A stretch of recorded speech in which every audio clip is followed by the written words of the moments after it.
नमस्कार दोस्तों, welcome back to our YouTube channel. मेरा नाम है ज्योति। जैसा कि आप जानते हैं कि मैं आपको इस यूट्यूब चैनल पर विद्या ज्ञान स्कूल के एंट्रेंस एग्जामिनेशन की प्रिपरेशन करा रही हूं। तो मैं लेके आई हूं आपके लिए रीजनिंग की क्लास।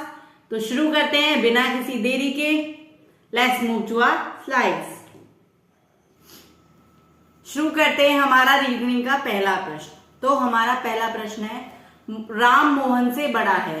राम मोहन से बड़ा है, श्याम मोहन से छोटा है। यानी कि ये राम है जो कि मोहन से बड़ा है। राम से छोटा कौन है? मोहन। और मोहन से छोटा कौन है? श्याम। ठीक है। मोहन रोहन से बड़ा है। अच्छा, रोहन राम से छोटा है। राम मोहन से बड़ा है और श्याम मोहन से छोटा है। ठीक है। अब उसने बोला मोहन रोहन से बड़ा है। रोहन से बड़ा है। रोहन से बड़ा है कौन? मोहन। तो रोहन। रोहन राम से छोटा है। राम से छोटा है। तो इनमें से सबसे छोटा कौन हुआ? रोहन राम से छोटा है, श्याम से नहीं, राम से छोटा है और मोहन से भी छोटा है। ठीक है। तो सबसे छोटा कौन हो गया इसमें? सबसे छोटा हो गया श्याम। ऑप्शन डी यहां पर सही है।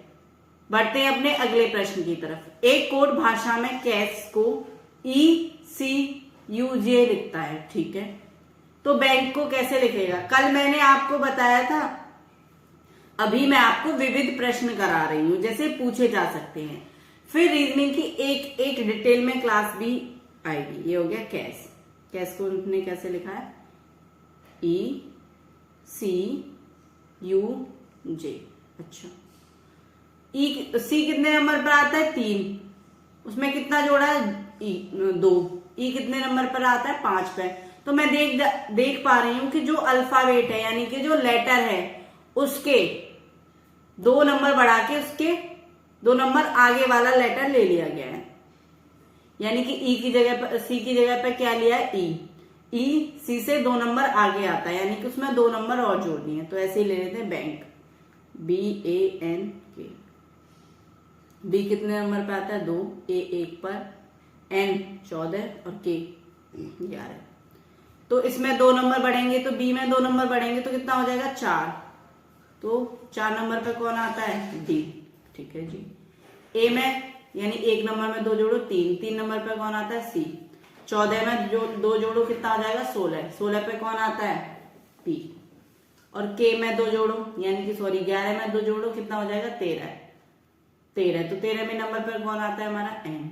DCPM। तो कौन सा ऑप्शन हो जाएगा इसमें? Option C will be correct, यानी कि ऑप्शन सी सही। ऑप्शन सी सही है। ठीक है। आगे बढ़ते हैं अपने अगले प्रश्न की तरफ। विषम शब्द चुनिए। मानव, भैंस, गाय, हाथी। मानव, भैंस, गाय, हाथी। भैंस, गाय, हाथी और मानव। तो इसमें सबसे विषम क्या हो जाएगा? क्या होगा विषम? मानव अलग है ना। ठीक है। भारत का संबंध हॉकी से है, तो अमेरिका का संबंध किससे होगा? भारत का संबंध हॉकी से है, तो अमेरिका का संबंध किससे होगा? Cricket, hockey, ice hockey, baseball. अगर भारत का संबंध हॉकी से है तो अमेरिका का संबंध किससे होगा? कोई बताएगा? तो भारत का राष्ट्रीय खेल हॉकी माना जाता है, तो अमेरिका का क्या हो जाएगा? बेसबॉल। क्या हो जाएगा? बेसबॉल। बेसबॉल। चित्र। अगला प्रश्न है हमारा, चित्र देखना। तो पुस्तक किससे संबंधित होगी? चित्र जो होगा वो देखने से संबंधित है। यानी कि मुझे कैसे पता चलेगा कि आगे चित्र है? जब मैं देख पाऊंगी तभी तो पता चलेगा। तो पुस्तक का संबंध किससे होगा? खरीदना, पुस्तकालय, लिखना, पढ़ना। पुस्तक का संबंध होगा वो हो जाएगा पढ़ने से। पुस्तक का संबंध हो जाएगा पढ़ने से। ओके, क्लियर है? आगे चलते हैं। निम्नलिखित में से विषम को चुनिए। निम्नलिखित में से विषम को चुनना है आपको, जो भी विषम जानते हैं जो सबसे अलग हो। जौ, चना, सरसों, मक्का। जौ, चना, सरसों, मक्का, कौन सा विषम होगा इसमें? तो मेरे हिसाब से इसमें विषम कौन सा होगा? सरसों होगा। जौ क्या है? अनाज है। चना क्या है? अनाज है। मक्का भी क्या है? अनाज है। लेकिन सरसों का क्या होता है? सरसों का तेल निकलता है। इन सबके हम दाने से आटा बनता है, लेकिन इसका तेल निकलता है। किसका? सरसों का। ठीक है, तो सरसों इसमें से विषम हो जाएगी। बढ़ते हैं अगले प्रश्न की तरफ। निम्नलिखित में से बेमेल को चुनिए। बेमेल यानी विषम, जिनका कोई मेल ना हो। क्लोरीन, ऑक्सीजन, लोह, हाइड्रोजन। क्लोरीन, ऑक्सीजन, लोह, हाइड्रोजन। जिन लोगों को नहीं पता उनको बता दूं, क्लोरीन, ऑक्सीजन, हाइड्रोजन, ये क्या है? नो, क्लोरीन भी गैस है। क्लोरीन भी क्या है? गैस है। इसकी अवस्था कैसी होती है? गैसीय अवस्था होती है। क्लोरीन, ऑक्सीजन और हाइड्रोजन, ये तीनों क्या हैं? गैसीय अवस्था में मिलती हैं। लेकिन लोहा हमने कभी गैसीय अवस्था में देखा है? नहीं। हमारे घर पे इतनी सारी चीज होती हैं लोहे की, वो कभी इधर उधर उड़ जाती हैं क्या? नहीं, क्योंकि वो कैसी होती हैं? ठोस होती हैं। ठोस कैसी होती हैं? ठोस होती हैं, ठोस अवस्था में, सॉलिड। तो इसलिए ऑप्शन सी करेक्ट हो जाएगा, लोह। ठीक है, लोह। बढ़ते हैं अगले प्रश्न की तरफ। कक्षा के लड़कों की पंक्ति है जिसमें राम दोनों तरफ से 19वें स्थान पर है। अच्छा, ठीक है, कोई दिक्कत नहीं है। अच्छा, एक बात बताओ, इधर से राम 19वें पे, इधर से भी राम 19वें पे। इधर कितने बच्चे होंगे राम के आगे? 18। इधर भी कितने होंगे? 18। और एक राम भी तो है, राम को भी तो काउंट करेंगे। तो राम से आगे कितने हैं? 18। और राम के पीछे कितने हैं? 18। और एक राम भी हो गया, तो कितने बच्चे हैं? 18 और 18 कितना हो गया? 36। अरे राम को तो तुम भूल ही गए, राम 19वीं जगह पे बैठा है ना, राम को तो तुमने नहीं गिना अभी। तो 36 और 1 37। कितने लड़के हैं कक्षा में? कक्षा में 37 लड़के हैं। कितने हैं? 37। तो ऑप्शन ए आपका करेक्ट हो जाता है। ठीक है, आगे चलते हैं। अगला प्रश्न, कीवी न्यूजीलैंड से संबंधित है, तो ईगल कहां से संबंधित होगा? कनाडा से, बेल्जियम से, सीरिया से या नॉर्वे से? कीवी कहां से संबंधित है? न्यूजीलैंड से। तो ईगल का संबंध बताना है आपको यहां पर। तो ईगल किससे संबंधित हो जाएगा? तो ईगल जो होता है वो अमेरिका से संबंधित होगा। यहाँ पे ऑप्शन नहीं है, यहाँ पे एक ऑप्शन काट के अमेरिका कर लो, क्योंकि ये ईगल जो है वो अमेरिका, यानी कि बाज जो है वो अमेरिका का राष्ट्रीय पक्षी है। बढ़ते हैं अगला प्रश्न। निम्न में से कौन विजातीय है? निम्न में से कौन विजातीय है? POBZ, SKOT, RASF, YT, RD। देख लेते हैं। POBZ। अब देख पा रहे हैं कि O के बाद P आता है, तो आप देख पा रहे होंगे कि O और P में बहुत ज्यादा अंतर नहीं है। SK अंतर है भाई, RA बहुत अंतर है, YT अंतर है, लेकिन OP इसमें तो कुछ अंतर ही नहीं है इन दोनों वर्ड्स में। तो ऑप्शन ए क्या हो जाएगा? विजातीय। विजातीय यानी कि, विजातीय का मतलब यानी कि विषम। आगे चलते हैं, अगला प्रश्न। निम्नलिखित में से कौन अलग है? कौन अलग है? कमल, गुलाब, ट्यूलिप, गेंदा। भाई कौन सा फूल अलग होगा इनमें? सारे तो फूल ही हैं। कमल भी फूल है, गुलाब भी फूल है, ट्यूलिप भी फूल है और गेंदा भी फूल है। तो इनमें अलग क्या ही होगा? तो मैं एक बात देख पा रही हूं कि गेंदा, गुलाब और ट्यूलिप ये कहां पर उगते हैं? ये जमीन पर उगते हैं, जमीन पर उगते हैं। लेकिन कमल कहां पर खिलता है? कहां पर खिलता है कमल? कमल कीचड़ में, यानी कि पानी में।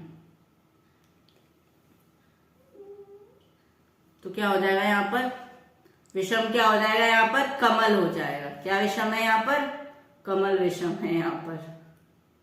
बढ़ते हैं हमारे अगले प्रश्न की तरफ, ठीक है। अगला प्रश्न है हमारा 4, यहाँ पे सॉल्व करा देती हूं मैं इसको।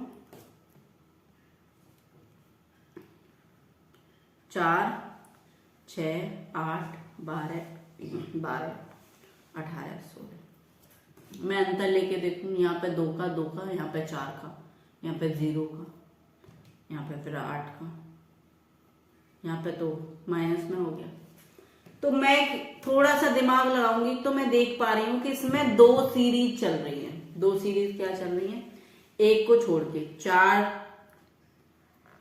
12 और 18 की ये अलग, सॉरी 12 और ये 16 वाली अलग सीरीज चल रही है। ये जो है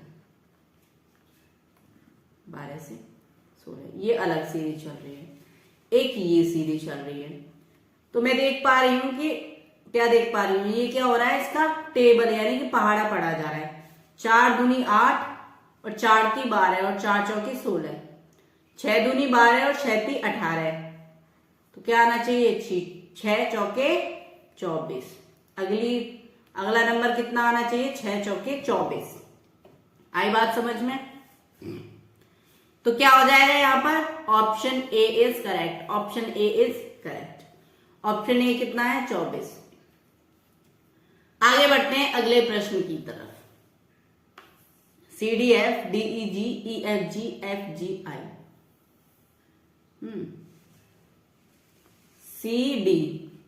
CDF यानी कि CD, E को इन्होंने स्किप कर दिया, E को छोड़ दिया और F ले लिया, ठीक है। इसके बीच वाले अक्षर से स्टार्टिंग कर दी, DE और F को छोड़ दिया, H ले लिया। EF और G को छोड़ दिया, H ले लिया। FG और H को छोड़ दिया, I ले लिया। तो यहां पे क्या आएगा, GH, I को छोड़ देंगे, किसको ले लेंगे, J को। GHJ, ये सीरीज हमारी कैसे कंप्लीट हो रही है, GHJ से। तो कौन सा ऑप्शन सही हो जाएगा यहाँ पे हमारा, GHJ कौन से ऑप्शन में आ रहा है, option D is correct. Option D is correct. तो हम OMR सीट में जाएंगे और ऑप्शन डी को पूर्णतः गोला कर देंगे, मतलब पूरी तरह से सर्कल कर देंगे, ठीक है। अगला प्रश्न, निम्नलिखित में से कौन सा शब्द अलग है। अच्छा, सिस्मोलॉजी, कार्डियोलॉजी, बाल विज्ञान, शब्दावली। सिस्मोलॉजी, कार्डियोलॉजी, बाल विज्ञान और शब्दावली। तुम देख पा रहे होंगे ये तीनों जो है, ये जो तीनों टर्म्स हैं, तीनों जो शब्द है वो किससे रिलेटेड हैं, टेक्नोलॉजी, सिस्मोलॉजी, कार्डियोलॉजी और बाल विज्ञान, यानी कि किसी चीज की स्टडी। तो यहाँ पे क्या अलग हो जाएगा, यहाँ पे शब्दावली अलग हो जाएगा। ये क्या कर रहे हैं कि किसी चीज की पढ़ाई, किसी चीज की स्टडी को ये बोलते हैं, किसी चीज को की स्टडी को ये बोलते हैं। लेकिन शब्दावली क्या है, शब्दों के भंडार को बोलते हैं। तो यहाँ पे क्या अलग हो जाएगा, शब्दावली एकदम से अलग है। तो ऑप्शन डी यहाँ पर करेक्ट हो जाएगा। बढ़ते हैं अपने अगले प्रश्न की तरफ। अगला प्रश्न है हमारा 2 गुणे 2 बराबर है 64 के, 3 गुणे 1 बराबर है 27 के, 6 गुणे 2 बराबर है 1728 के। तो 3 गुणे 3 बराबर होगा। अच्छा, हो क्या रहा है मुझे तो समझ नहीं आ रहा, देख लेते हैं क्या हो रहा है। यहाँ पे लिख लेती हूँ पहले, 2 गुणे 2 किसके बराबर है, 64 के। अच्छा मुझे एक बताओ, 2 गुणे 2 64 होता है क्या, नहीं होता। 2 गुणे 2 64 तो नहीं होता। अच्छा, तो क्या होता है, 2 गुणे 2 कितना होता है, 4, और 64 क्या होता है 4 का, क्या होता है 4 का 64, क्या होता है 4 का घन होता है भाई, यानी कि 4 क्यूब किसके बराबर है, 64 के। 4 गुणे में 4 गुणे में 4, 4 चौके 16, 16 चौके 64। अच्छा, तो कुछ इस तरह से मुझे समझ में आई, देख लेते हैं क्या मैं ये सही सोच रही हूँ, क्या पैटर्न यही है, देखते हैं। 3 गुणे में 1 किसके बराबर है, 27 के। 3 गुणे में 1 तो 3 हो गया ना, 3 का घन क्या होगा 27, यानी 3 गुणे में 3 गुणे में 3, 3 तिया 9 और 9 ती 27। अच्छा ऐसा है क्या, मुझे तो नहीं लग रहा अभी भी। मैं एक और बार चेक कर लेती हूँ सीरीज, यानी 2 नंबर तो ठीक समझ में आ रहे हैं मुझे। मैं तीसरे नंबर की सीरीज और चेक कर लेती हूँ। तो तीसरा क्या है 6 गुणे में 2, ठीक है 6 गुणे में 2 किसके बराबर है 1728। अच्छा 6 दूनी तो 12 होते हैं, 1728 12 से कैसे संबंधित है, 12 का क्या है घन है। अच्छा क्या मैं सही बोल रही हूँ, चेक कर लेते हैं। 12 गुणे में 12 गुणे में 12। अच्छा मुझे एक बात तो पता है, 12 गुणे में 12 करूंगी तो कितना हो जाता है 144 और गुणे में 12। अब मैं यहाँ पे डायरेक्ट करूंगी, मैं यहाँ पे तो 12 चौक 48, मैं यहाँ पे क्या करूंगी डायरेक्ट 12 का पहाड़ा पढ़ूंगी, मैं आपको मल्टीप्लाई करके नहीं दिखाऊंगी। 12 चौके 48, कैरी का 4, 12 चौके 48, 48 और 4 48 और 4 49, 50, 51, 52। मैं आपको उंगलियों पर करके दिखा रही हूँ, लेकिन मैं डायरेक्ट भी बोल सकती थी कि 48 और 4 कितने होते हैं 52, तो 52 का 2 और हासिल का यहाँ पर 5। अच्छा 12 एकम 12, 12 और 5 17, ठीक है। अब इसने मुझसे पूछा क्या है, इसने मुझसे पूछा 3 गुणे में 3 कितना होगा। अच्छा 3 गुणे में 3, यहाँ पे 3 गुणे में 3 कितना हो जाएगा 9। 9 का क्या निकालना है मुझे घन, 9 गुणे में 9 गुणे में 9। वैसे तो मुझे 9 का घन पता है, मैं आपको बता दूं कितना होता है, लेकिन निकालना कैसे है 9 नेम 81, 81 गुणे में 9, 9 एकम 9, 9 8 72, 719। Option A is correct, option A is correct. समझ में आया, ये आपको समझ में आया पूरा प्रश्न अच्छे से? अगर नहीं आया हो तो बता दीजिए, एक बार मैं आपको फिर से समझा दूंगी।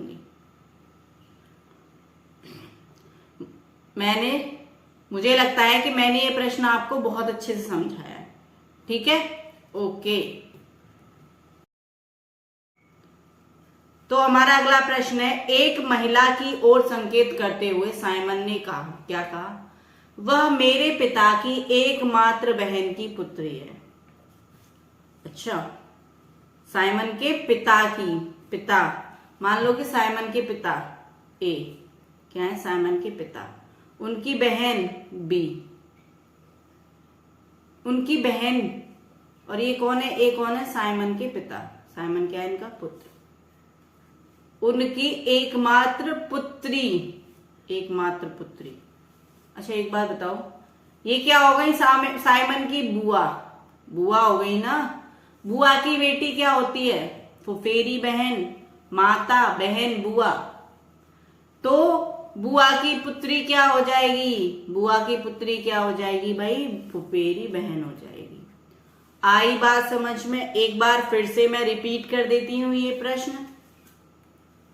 एक महिला की ओर संकेत करते हुए साइमन ने कहा, क्या कहा, वह मेरे पिता की, ठीक है मेरे पिता की एकमात्र बहन, उसके पिता की बहन उसकी क्या हो गई बुआ, मेरे पिता की एकमात्र बहन की पुत्री है, तो बुआ की क्या हो गई, वो जो महिला है वो बुआ की क्या हो गई पुत्री, साइमन की बुआ की पुत्री। तो साइमन की कौन लगी, वो कजिन, जिसको हिंदी में क्या बोलेंगे फुफेरी बहन, फुफेरी बहन। ठीक है, ठीक है आगे बढ़ते हैं अगले प्रश्न की तरफ। सी माता है ए की और बी की। अच्छा सी माता है ए की और बी की, ठीक है भाई कोई दिक्कत नहीं। सी जो है मतलब माता है किसकी, सी माता है ए की और बी की, सी माता है किसकी ए की और बी की, ये सी के बच्चे हैं। डी पति है बी का, ठीक है भाई डी क्या है बी का पति है, यानी कि बी क्या है, बी महिला है और सी भी महिला है। ए का मुझे नहीं पता कि ए का, लिंक क्या है बी।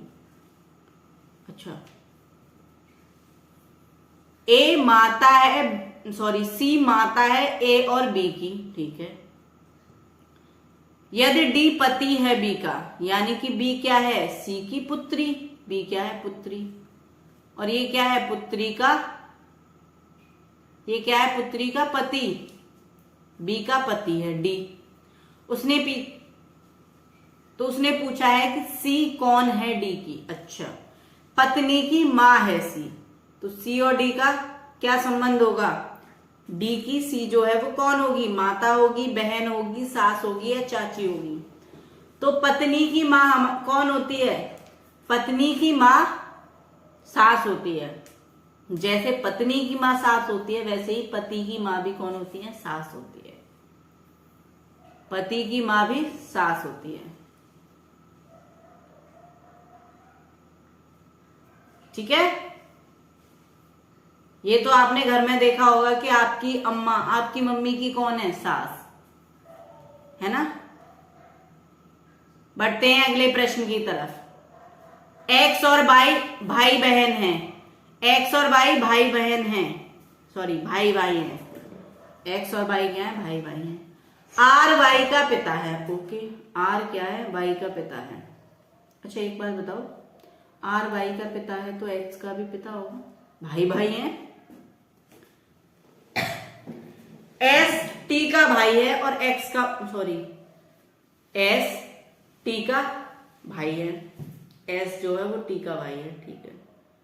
एक्स का मामा है, एक्स का क्या है, मामा है, ठीक है। एक्स का मामा है और टी का भाई है। तो एक बात बताओ, एस टी का भाई है और एस एक्स का मामा है, तो ये टी क्या हो गई, फीमेल।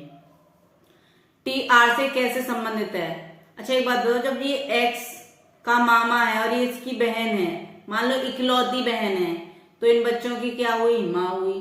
जब इनकी माँ होगी तो आर की क्या होगी, आर की क्या होगी, पत्नी होगी भाई, वाइफ होगी ना।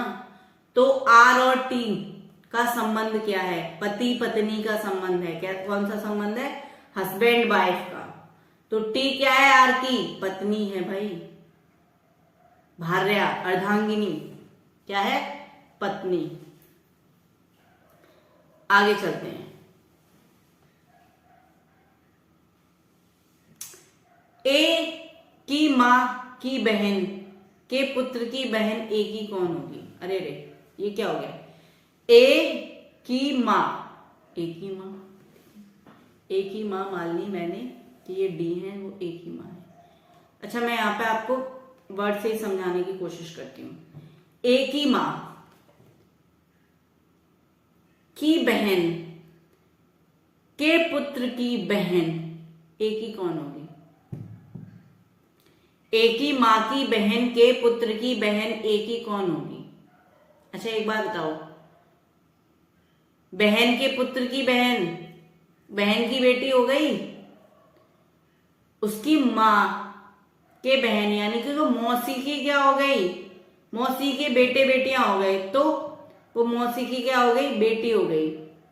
तो वो ए की कौन होगी, मौसेरी बहन हो जाएगी। ए की कौन हो जाएगी, वो मौसेरी बहन। कैसे, मान लो ए की मां है बी मां है ए की, और इसकी बहन है सी। ए तो इसकी संतान है। अब मुझे ये नहीं पता कि ये पुत्र है या पुत्री है, इसलिए मैंने इसको संतान बोल दिया। अब उसने बोला कि उसका एक पुत्र है सी का, ठीक है, सी का पुत्र है मान लो डी की एक बहन है ई। अच्छा एक बताओ, जब डी की बहन है तो इसकी भी पुत्री होगी वो, और ये पुत्र है, तो जब इसकी ये पुत्री होगी इसकी मां होगी, और ये दोनों आपस में क्या है, बहन है। तो इसकी ये कौन लगी, मौसी लगी, और मौसी की लड़की कौन होगी, मौसेरी बहन होगी, मौसेरी बहन होगी। कोई प्रॉब्लम, कोई परेशानी बताइए जरा। आगे बढ़ते हैं अगले प्रश्न की तरफ। तो हमारा अगला प्रश्न क्या है, हमारा अगला प्रश्न है, किसी वृद्ध व्यक्ति का मेरे पुत्र का पुत्र मेरे पुत्र का चाचा है। अच्छा, एक बात बताओ, वो वृद्ध व्यक्ति हैं, वो मैंने मान लिए कि कोई वृद्ध व्यक्ति हैं, उनको मैंने वृद्ध ही लिख दिया, ठीक है। वृद्ध व्यक्ति का पुत्र ए मेरे पुत्र का चाचा है, तो तुम कौन हो गए? के भाई हो गए भाई। ए तुम्हारा क्या हो गया? भाई हो गया। तुम्हारे पुत्र का क्या है? चाचा है, ठीक है। मेरी माँ की इकलौती पुत्री, ठीक है, यानी कि तुम्हारी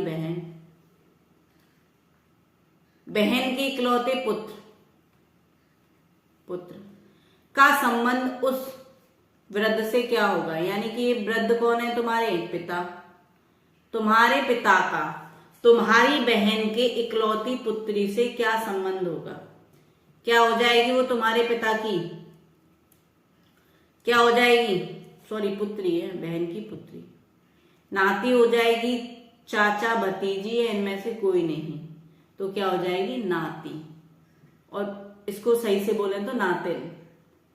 तो ऑप्शन ए क्या होगा यहाँ पर? ऑप्शन ए यहाँ पर करेक्ट हो जाएगा। समझ में आया? एक बार फिर समझा देती हूं। किसी वृद्ध व्यक्ति का पुत्र, ठीक है भाई, किसी वृद्ध व्यक्ति का पुत्र मेरे पुत्र का चाचा है। मेरे पुत्र का चाचा है, तो जो वो वृद्ध व्यक्ति का पुत्र है वो मेरा भाई हुआ, और वृद्ध व्यक्ति क्या हो गए? मेरे पिता हो गए। अच्छा, ठीक है। बताइए, मेरी माँ की इकलौती पुत्री, मेरी कौन हो गई? बहन हो गई।